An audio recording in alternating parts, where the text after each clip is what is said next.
Assalomu hurmatli obunachilar. Samarqand 2026 to'plam ikkinchi variant o'yin savol yechimiga o'tamiz.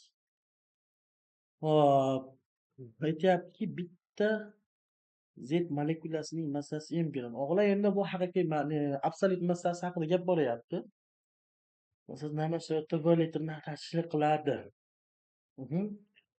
Hajm bo'ldi. Qaranglar, mana bu molekulasi bitta, ya'ni bu absolyut massasi haqida gap boryapti. Juda ham kichkina son bo'lardi-ku. Shunaqa son haqida gap boryapti. Endi hajmi necha ekan? V litr. Endi men mol topishim uchun hajm nechaga bo'lib 22,4 litrga bo'lsam, bunda moli kelib chiqadi.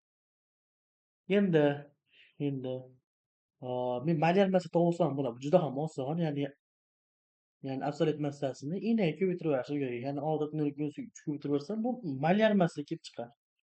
Endi menda molyar massa bor, moli bor. Nimani so'rayapti? Z gazining massasi so'rayapti. Massasi so'raganligi uchun nima qilib qo'yishim kerak? Ko'paytirib qo'yishim kerak. Shunchaki to'g'ryapmiz, ya'ni moli V taqsim 22,4 litr, molyar massasi M ko'paytirilgan ena. Ko'paytirsam qanday holatga kelib qoladi? V ko'paytirilgan, bu tagida 1 bor deganda 1,22 ena taqsim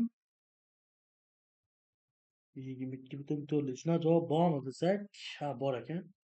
Q joyi to'g'ri kelyapti, S joyi to'g'ri kelyapti.